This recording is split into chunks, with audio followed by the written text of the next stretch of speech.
ప్రభుత్వం అధికారంలోకి వచ్చాక సంవత్సర కాలం అవుతున్నా ప్రజలకు ఇచ్చిన హామీలని నెరవేర్చకుండా ఈరోజు రెడ్ బుక్ రాజ్యాంగం అంటూ కక్ష సాధింపు చర్యలకు మాత్రమే వాళ్ళు ఏ విధంగా కన్ఫైన్ అవటమే కాకుండా ఈ రాష్ట్రాన్ని దోచుకొని దాచుకుంటూ ఇంకా ఈ రాష్ట్రాన్ని అప్పుల్లో ముంచేస్తుంటే ఈ రాష్ట్రాన్ని కాపాడుకోవాలి, ఈ రాష్ట్ర ప్రజలకి అండగా ఉండాల్సిన బాధ్యత ప్రజా పార్టీ అయిన వైఎస్ఆర్ కాంగ్రెస్ పార్టీకి ఉంది. కాబట్టి ప్రజల తరఫున ఈ రోజు ఏదైతే ఈ కూటమి ప్రభుత్వం ప్రజలకి వెన్నుపోటు పొడిచి సంవత్సరం అవుతుందో ఈ జూన్ 4ని వెన్నుపోటు దినంగా మా నాయకుడు జగన్మోహన్ రెడ్డి గారు అనౌన్స్ చేయడమే కాకుండా ఈరోజు రాష్ట్ర వ్యాప్తంగా ప్రజలకి అండగా ర్యాలీలు చేసి అఫీషియల్స్ కి మెమరాండం ఇచ్చి అది ప్రభుత్వానికి అందజేసి వాళ్ళు ఇచ్చిన హామీలని వాళ్ళ మేనిఫెస్టోని నెరవేర్చమని డిమాండ్ చేస్తున్నాం.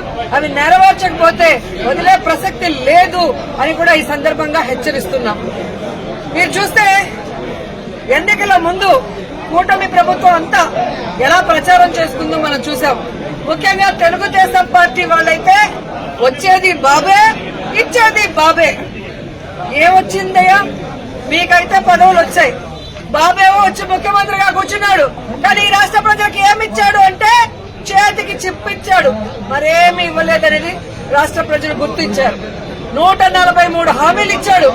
143 హామీల్లో విజయరుద్దే విస్తరాకులు కట్టుంది, అనుభవం ఉందని చెప్పుకునే చంద్రబాబు నాయుడు మొదటి 6 అయినా చేశాడా అని నేను అడుగుతున్నాను. ఈరోజు చూస్తే చంద్రబాబు నాయుడు ఏరు దాటక ముందు ఏటి మల్లన్న, ఏరు దాటాక బోడి మల్లన్న చందంగా పరిపాలించిన విధానం మనకు తెలుసు. కానీ ఈ రాష్ట్ర ప్రజలు ఎలా నమ్మి మోసపోయారు, అలాగే ఈవీఎంలతో వీళ్ళు ఎలా మ్యానిపులేట్ చేసి ఈరోజు 60,000 90,000 అంటూ అసలు ప్రజలు ఓట్లేని నాయకులంతా గాల్లో గెలిచిపోయిన గాలిగాళ్లే ఎక్కువగా ఉన్నారు ఈ రాష్ట్రంలో. సో ఈ రోజు నేను ఎందుకు ఇది చెప్తున్నాను అంటే జగన్మోహన్ రెడ్డి గారు ఎన్నికల్లో చెప్పడం జరిగింది, చంద్రబాబు నాయుడు 3 సార్లు ముఖ్యమంత్రి అయినా ఏ రోజు చెప్పిన వాగ్దానాన్ని నెరవేర్చలేదు, పిల్లలిచ్చిన మామనే వెన్నుపోటు పొడిచిన వాడు, జాగ్రత్తగా ఉండండి అని. కానీ ఈవీఎంల దగ్గర మనం ఏం చేయగలం? సో ఈవీఎంలని మ్యానిపులేట్ చేశారు. కొన్ని చోట్ల అమాయకమైన ప్రజలు, రైతులు, మహిళలు కూడా జగన్ గారే ఇచ్చినప్పుడు చంద్రబాబు నాయుడు, లోకేష్, పవన్ కళ్యాణ్ ఇస్తారేమో, పవన్ కళ్యాణ్ చెప్పిన మాటలు నమ్మి చాలా మంది ఓట్లు వేయడం కూడా జరిగింది. కానీ ఈ రోజు చూస్తే సూపర్ 6 చేస్తామన్న చంద్రబాబు నాయుడు సూపర్ 6 చేశాడా అని అడుగుతున్నాను. అన్నిటికీ వెన్నుపోటు పొడిచింది నిజం కాదా అని అడుగుతున్నా. ఈ రోజు తల్లికి వందనం ఇస్తానన్నాడు, కానీ ఇవ్వకుండా వెన్నుపోటు పొడిచాడు.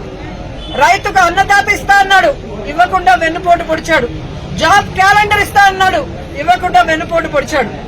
ఉద్యోగం ఇస్తా ఇవ్వని వాళ్ళకి నిరుద్యోగ భృతి ఇస్తా అన్నాడు, ఇవ్వకుండా వెన్నుపోటు పొడిచాడు. అలాగే అధికారులకి ఐఆర్ ఇస్తాను, డిఏ ఇస్తాను అని చెప్పాడు, కానీ ఈ రోజు ఇవ్వకుండా ఎలా వెన్నుపోటు పొడిచారో మనం చూసాం. మహిళలకైతే ఉచిత బస్సు ఇస్తాను, పొద్దు నుంచి సాయంత్రం వరకు ఫ్రీగా తిరుక్కోవచ్చు అని చెప్పారు, కానీ ఇవ్వకుండా ఎలా వెన్నుపోటు పొడిచారో మీరందరూ కూడా కళ్ళారా చూశారు. ఈ రోజు ఒక్కరికి కూడా ఒక సెంటు భూమి గాని, ఒక ఇల్లు గాని కట్టించకుండా ఎలా వెన్నుపోటు పొడిచాడో మీరందరూ కూడా కళ్ళారా చూస్తున్నారు. సో వెన్నుపోటు అంటే చంద్రబాబు నాయుడు, చంద్రబాబు నాయుడు అంటే వెన్నుపోటు. ఇది ఈ రోజు ప్రజలు తెలుసుకున్నారు, వాళ్ళకి జరిగిన నష్టాన్ని వాళ్ళు తెలుసుకున్నారు. ఎప్పుడెప్పుడు ఎన్నికలు పెడితే జగన్మోహన్ రెడ్డి గారికి ఓటేసి మళ్లీ ముఖ్యమంత్రిని చేసుకోవాలని ఎదురు చూస్తున్నారన్న దాంట్లో ఎటువంటి అతిశయోక్తి లేదని కూడా తెలియజేసుకుంటున్నా. మొదటిసారి ముఖ్యమంత్రి అయిన జగన్మోహన్ రెడ్డి గారు తాను ముఖ్యమంత్రి అయిన రోజుకి చంద్రబాబు నాయుడు ఖజా ఖాళీ చేసి ఖజానాలో 100 కోట్లు మాత్రమే పెట్టినా ఆయన పెట్టిన అప్పులన్నీ తీర్చి జగన్మోహన్ రెడ్డి గారు ఇచ్చిన ప్రతి వాగ్దానాన్ని నెరవేరుస్తూ వెల్ఫేర్ డెవలప్మెంట్ 2 కళ్లగా ముందుకు వెళ్లాడు. జగనన్న దిగిపోయే రోజుకి 7,000 కోట్ల రూపాయలని ఖజానాలో పెడితే సిగ్గులేని కూటమి ప్రభుత్వ నాయకులు ఈ రోజు ఖజానా ఖాళీగా ఉంది, ఖజానాలో ఏమీ లేదు, ఏం చేయాలో అర్థం కాలేదు అని చెప్పి ఏ విధంగా మొసలి కన్నీళ్లు కారుస్తున్నారో మీ అందరూ చూస్తున్నారు. మరి మొదటిసారి ముఖ్యమంత్రి అయిన వ్యక్తి, వయసులో చిన్నవాడైన జగన్మోహన్ రెడ్డి గారు సంపద సృష్టించి ప్రజలకిచ్చిన మేనిఫెస్టోని ఎలా నెరవేర్చాడు, ఈ రాష్ట్రాన్ని అభివృద్ధి వైపుకి ఎలా నడిపించాడు, మెడికల్ కాలేజీలు ఎలా కట్టాడు, పిహెచ్సిల్ని ఎలా కట్టించాడు, స్కూల్స్ ని ఎలా రెనోవేట్ చేశాడు, ఈ రోజు టెంపుల్స్ ఎలా కట్టించాడు, రోడ్లు ఎలా వేశాడు, చెప్పుకుంటూ పోతే హార్బర్లు ఎలా కట్టారు. ఇదేమో అనుభవం ఉందంటాడు. సంవత్సరం అవుతుంది, ఒక్క సెంటు భూమి ఒకరికి ఇచ్చారా, ఒక ఇల్లు కట్టించారా? జగన్మోహన్ రెడ్డి గారు దిగిపోయే రోజుకి ఫినిషింగ్ లో ఉన్న మెడికల్ కాలేజీలు ఇంతవరకు పూర్తి చేయట్లేదు. వాటిని అమ్మేసి జగన్ గారి పేరు ఎవరు గుర్తు పెట్టుకోకూడదన్న ప్రయత్నం చేస్తున్నారు. హార్బర్లను అమ్మేయాలని చూస్తున్నారు ప్రైవేట్ వాళ్ళకి. స్కూళ్లన్నీ కూడా నిర్వీర్యం చేస్తున్నారు. ఇప్పటికే సిబిఎస్ఈ తీసేశారు, ఐపీని కట్ చేసేశారు, ట్యాబ్స్ కట్ చేసేశారు, రెనోవేషన్ లో ఫైనల్ స్టేజ్ లో ఉన్న వాటిని ఆపేశారు. అలాగే పిహెచ్సిలు, హాస్పిటల్లు ఏవైతే బ్యాలెన్స్ ఉన్నాయో వాటన్నిటిని ఆపేయడం మనం కళ్ళారా చూస్తున్నాం. ఇంతవరకు ఒక గుడి కట్టించారా, ఒక బడి కట్టించారా, ఒక రోడ్డు వేశారా, ఒక ఇల్లు కట్టించారా అంటే ఏమీ కూడా లేదు. వీళ్ళు సూపర్ 6 ని గాలి వదిలేసి సూపర్ స్కామ్లు చేసుకుంటూ ముందుకెళ్తున్నారు. ఈ రోజు ఈ రాష్ట్రంలో చూస్తే బెల్ట్ షాపులు, పర్మిట్ రూములు ఇప్పటి ముప్పటిగా ఇచ్చి మద్యంతో ఎలా దోచుకుంటున్నారు. ఖజానా బొక్కబట్టారు. ఈ రోజు కూటమి ప్రభుత్వ జోబీలు మాత్రం ఫిల్ అవుతున్నాయి మద్యంతో. అలాగే ఇసుక మాఫియా, ముర్సా భూముల mafia, ganja mafia, drugs mafia, ఈ విధంగా ఇష్టానికి తయారయ్యారు. పోలీసులు ఎలా తయారయ్యారంటే రెడ్ బుక్ రాజ్యాంగానికి కాపలా కాస్తున్నారు. ఈ రోజు ఎవరెవరు వైఎస్ఆర్ కాంగ్రెస్ పార్టీ నాయకులుగా ఉన్నారు, ఎవరెవరు విలేజ్ల్లో ప్రజలకి అందుబాటులో ఉంటూ అన్ని చేసి మంచి పేరు తెచ్చుకున్నారో వాళ్ళందరి మీద లేనిపోని అక్రమ కేసులు పెట్టి వాళ్ళని అరెస్టు చేసి కనీసం ఛార్జ్ షీట్లు కూడా వేయకుండా వాళ్ళ మీద బెయిల్ రాకుండా ఎంత చేయాలో పోలీస్ వ్యవస్థ అంతా కూడా చేస్తుండటం మనం అందరం కూడా గమనించాలి. నిజంగా ఒక తప్పు జరిగితే కేసు ఎఫ్ఐఆర్ చేయండి. ఇమీడియట్ గా 10-15 రోజుల లోపలైనా మినిమం ఆ కేసుల్ని ఛార్జ్ షీట్ వేసి మీరు కోర్టుకి అప్పగిస్తేనే కదా వాళ్ళకి బెయిల్ వస్తుంది. అంటే తప్పుడు కేసులు కాబట్టి ఛార్జ్ షీట్ లో నిజాలు రాయాలి కాబట్టి, తప్పులు రాస్తే రేపు వాళ్ళ ఉద్యోగం పోతుంది కాబట్టి ఈ రోజు తప్పుడు కేసులతో జైల్లో 50 రోజులు, 60 రోజులు, 70 రోజులు మగ్గిపోయే పరిస్థితి వైఎస్ఆర్ కాంగ్రెస్ పార్టీ కార్యకర్తలకి, నాయకులకి కలుగుతోంది. ఎవరైతే ఈ రోజు తప్పుడు కేసులతో జైళ్లకు వెళ్లారో వాళ్ళకి అండగా నిలబడ్డాం. వారందరికీ కూడా ఈ రోజు బెయిల్స్ ఇచ్చాం. ఎవరైతే వాళ్ళ మీద అక్రమ కేసులు పెట్టి ఇబ్బంది పెట్టారో ఆ కూటమి నాయకుల్ని గాని, ఆ అఫీషియల్స్ ని గాని వదిలిపెట్టేది లేదు. మీకు రెడ్ బుక్ రాజ్యాంగం ఉంటే మాకు అంబేద్కర్ గారి రాజ్యాంగం ఉంది. అంబేద్కర్ గారి రాజ్యాంగం ప్రకారం న్యాయబద్దంగా మీ అందరినీ కూడా శిక్షిస్తామని కూడా ఈ సందర్భంగా తెలియజేసుకుంటున్నాం. అలాగే మీరు చూస్తే ఈ రాష్ట్రంలో ఆడవాళ్ల మీద ఏ విధంగా అరాచకాలు, అక్రమాలు, రేపులు, దురదృష్టకరం 3 ఏళ్ల అమ్మాయిని కూడా మొన్న మీరు చూస్తే ప్లీనరీ జరిగే ప్లేస్ లో రేప్ చేసి చంపేసి కంపల్లో వెళ్తే ఏ వంట బాగుంది అని మాట్లాడతారు. ఎంతమంది వచ్చారని మాట్లాడతాడు చంద్రబాబు నాయుడు. ఇచ్చిన సూపర్ 6 కి దిక్కు లేదు. 6 శాసనాలని చెప్పి సిగ్గు లేకుండా మళ్ళీ లోకేష్ గారు అనౌన్స్ చేస్తారు. పవన్ కళ్యాణ్ ఏమో నాకు ప్యాకేజ్ ఇస్తే చాలు, ఎవడు ఎక్స్క్యూజ్ వచ్చినా నాకెందుకని. రాష్ట్రంలోనే కాదు, పిఠాపురంలో ఆడపిల్లలు రేపైనా పట్టించుకోడు. పిఠాపురంలో ఎస్సీల్ని గ్రామ బహిష్కరణ చేస్తే పట్టించుకోడు. సుగాలి కేసు అన్నారు, ఏమైందో తెలియదు. 30,000 మంది మాయమయ్యారన్నారు. మరి ఆ రోజు ఇంటెలిజెన్స్ వ్యవస్థ నీకు చెప్తే ఈ రోజు కూటమి ప్రభుత్వంలో ఉన్న నీకు ఇంటెలిజెన్స్ చెప్పదా 30,000 మంది ఎక్కడున్నారు?